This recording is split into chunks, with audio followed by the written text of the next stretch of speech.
Boa noite, hoje é dia 23 de outubro de 2009. Está começando o Jornal 8 em Ponto. Estes são alguns dos principais destaques dessa edição. Distribuidoras recusam acordo com o Procon de São Paulo sobre o erro na conta de luz. Preços dos alimentos continuam em queda e confiança do consumidor atinge o maior nível.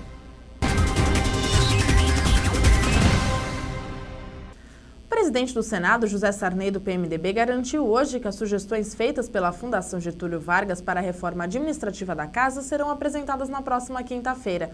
Segundo Sarney, uma proposta preliminar deve estar concluída em até 10 dias. O presidente do Senado disse que a máquina administrativa da Casa será reduzida em 40%. Ele admitiu a demora nas mudanças, mas afirmou que a dificuldade burocrática para colocá-las em prática. E as distribuidoras de energia elétrica de São Paulo se recusaram ontem a assinar um termo de ajustamento de conduta proposto pelo Procon de São Paulo. A oferta previa um acordo para a devolução dos valores cobrados a mais dos consumidores paulistas nas contas de luz desde 2002. Luiz Carlos Guimarães, presidente da Associação Brasileira de Distribuidores de Energia Elétrica, disse ontem que essa proposta não faz sentido. O erro no cálculo do reajuste tarifário faz com que os consumidores paguem R$1 bilhão a mais por ano nas contas de luz. O dinheiro, segundo o Tribunal de Contas da União e a Agência Nacional de Energia Elétrica, é embolsado pelas empresas. E os preços nos alimentos continuaram em queda e ajudaram a reduzir a inflação que pesa no bolso do consumidor. O IBGE divulgou hoje que a inflação acumulada até os primeiros 15 dias do mês de outubro ficou em 0,18%. Esse percentual é abaixo do esperado e menor que o registrado no mesmo período de setembro. A redução de 0,25% no preço dos alimentos foi o que mais influenciou esse resultado. A inflação só não subiu mais porque o gás de botijão ficou 2,94% mais caro. As tarifas de água e esgoto subiram 1,11% e os combustíveis continuam em alta. E depois de 2 meses de acomodação, o índice de confiança do consumidor voltou a subir, alcançando o maior nível desde maio de 2008, o que mostra a confiança da população na recuperação da economia brasileira. Os dados divulgados hoje pela Fundação Getúlio Vargas. O índice teve uma elevação de 2,2% entre setembro e outubro, ao passar de 111,2 para 113,6 pontos. Entre os quesitos que compõem o índice de confiança, a maior contribuição para o avanço de outubro veio da melhora na avaliação sobre a situação econômica local no momento. E o dólar fechou em queda de 0,69% nesta sexta-feira, cotado a R$ 1,71. Na semana, porém, a moeda norte-americana ganhou acréscimo de 0,29% após o ministro da Fazenda, Guido Mantega, ter anunciado a taxação de investimentos estrangeiros no mercado financeiro no país. Agora você confere os indicadores econômicos.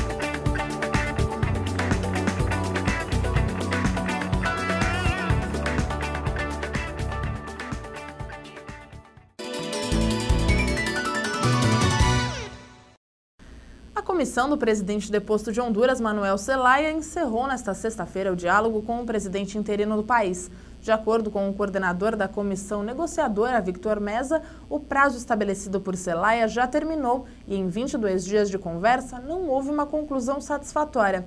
Além disso, o coordenador afirmou que não há interesse em manter o diálogo com pessoas que buscam, na realidade, prolongá-lo. A última proposta do presidente deposto era sua volta ao poder. Porém, o governo interino queria que a Suprema Corte decidisse o futuro de Zelaya. Para a comissão, essa entidade faz parte do golpe e, dessa forma, não poderia decidir sobre a volta ou não do presidente deposto. Desde o dia 21 de setembro, Zelaya está abrigado na Embaixada Brasileira em Honduras, esperando o fim da crise. E o Superior Tribunal da Colômbia afirmou nesta sexta-feira que o debate que a Corte Constitucional fará sobre a legalidade de um referendo que permitiria a reeleição do atual presidente do país, Álvaro Uribe, poderá se prolongar até o próximo ano. Dessa forma, o terceiro mandato de Uribe pode se complicar. De acordo com as autoridades eleitorais, após o veredito da Corte, ainda será necessário organizar o referendo, o que demoraria mais 2 meses. O atual presidente ainda não divulgou se vai ou não disputar as eleições, porém está sendo pressionado pelos aliados que querem um 3º mandato. O referendo, se aprovado pela Corte Constitucional, deve conquistar a aprovação de cerca de 7 milhões de votos. E os Estados Unidos aprovaram nesta sexta-feira a proposta da Agência Internacional de Energia Atômica para encerrar o impasse em torno do programa nuclear iraniano. A informação foi divulgada pela Casa Branca. El Baradei havia estabelecido a data de hoje como prazo limite para a França, Irã, Rússia e Estados Unidos darem sua aprovação formal ao acordo pelo qual a Rússia vai enriquecer em níveis mais altos o urânio do Irã. A Rússia foi o primeiro país a oficializar sua aprovação. A França já tomou a mesma medida. A Organização Mundial de Saúde afirmou hoje que ao menos 5.000 pessoas morreram em todo o mundo por conta da gripe A. Esse dado é aproximado, já que a maioria dos países parou de manter a contagem dos casos. De acordo com a organização, a maioria das mortes aconteceu no Ocidente, principalmente na América, que teve 3.539 mortes. Enquanto isso, o grupo farmacêutico britânico GlaxoSmithKline afirmou que as crianças precisam apenas de uma dose da vacina para estarem protegidas contra a nova gripe, já que ela estimula o sistema imunológico infantil para que enfrente o vírus.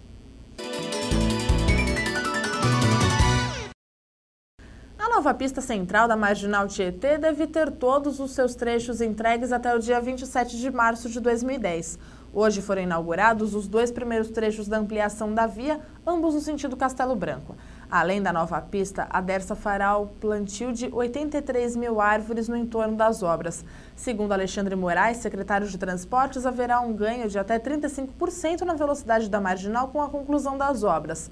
Com a inauguração do Rodoanel, também haverá redução no fluxo de caminhões na via. O custo total da obra quase dobrou desde o início do projeto e deve custar em torno de 2 bilhões de reais. E o governador Sérgio Cabral mandou exonerar nesta sexta-feira o Major Oderley dos Santos, Relações Públicas da Polícia Militar do Rio de Janeiro. O pedido foi feito depois que Santos minimizou em entrevistas ontem à imprensa a ação dos policiais militares que liberaram os assassinos do coordenador do Afro-Reg, Evandro João Silva. Santos havia dito que a Polícia Militar não podia ser chamado de criminosos, porque se referiu ao episódio como sendo um desvio de conduta. Para o governador, o major se comportou como advogado dos policiais e esse não era o seu papel. Agora você confere a previsão do tempo para todo o país com a Climatempo. Uma nova frente fria avança pelo sul do Brasil e nesta terça-feira vai passar pelo litoral do sudeste. Os ventos que sopram do mar também ajudam a espalhar muita umidade nas áreas próximas da costa. Além disso, áreas de instabilidade ainda formam nuvens carregadas por grande parte do nordeste. O céu fica nublado e o dia será chuvoso, na área escura entre Salvador, Palmas, Brasília, grande parte de Minas Gerais, Espírito Santo e o Rio de Janeiro. Céu nublado e chuva ao longo do dia também na capital paulista, no litoral, em Curitiba e no Vale do Itajaí. Na região de Florianópolis pode chuviscar. O ar seco volta a predominar sobre o Rio Grande do Sul. E o sol aparece com força. Entre o Paraná, Cuiabá e o Amazonas, bastante sol, calor, com pancadas de chuva à tarde. Já sobre o interior de São Paulo, Campo Grande, Goiânia e áreas do interior do Nordeste, o sol aparece fraco, sempre junto de muitas nuvens, e as pancadas de chuva acontecem a qualquer hora. Muito sol e tempo seco nesta área entre o Rio Grande do Norte e Roraima. A mínima prevista de 15 graus em Porto Alegre e 18 em Brasília. Na capital paulista, a máxima não passa dos 23 graus e a temperatura chega aos 35 em Manaus. Jean Todt é o novo presidente da Federação Internacional de Automobilismo. Essas e outras notícias, além do comentário de Juarez Araújo, você vê após o intervalo. Nós já voltamos.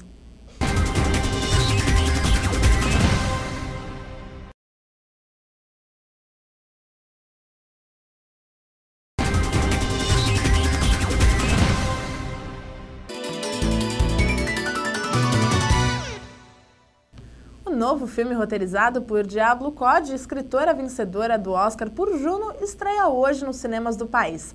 Garota Infernal traz Megan Fox no papel da estudante Jennifer, que é possuída por um demônio. Ela passa a desafiar todos os garotos da escola que ficam curiosos com sua transformação. Code, dessa vez, se arrisca no estilo de terror. She's actually evil, not high school evil.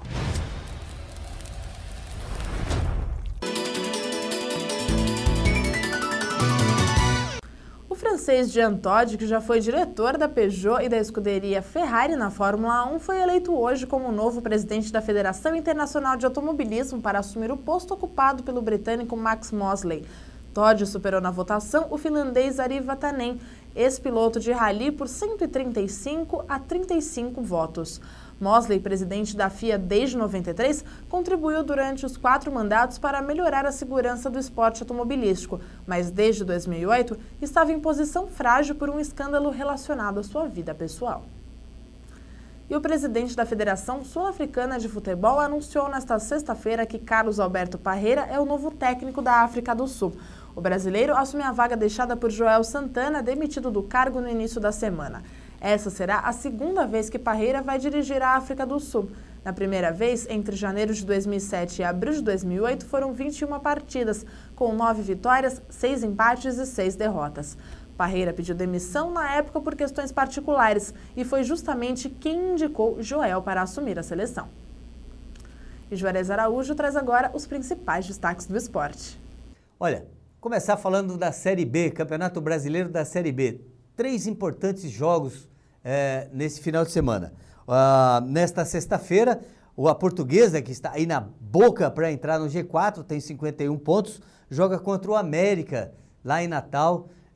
Jogo importante para a Portuguesa. O América só está tentando ficar longe da zona do rebaixamento e a Portuguesa brigando para classificar para a Série A do ano que vem. Outro jogo importante, o Guarani recebe a equipe do ABC de Natal. O Guarani é vice-líder, está fazendo uma campanha maravilhosa e mais 2 vitórias praticamente garante a vaga na Série A do ano que vem. O Vasco da Gama abre as portas do Maracanã para receber o Bahia.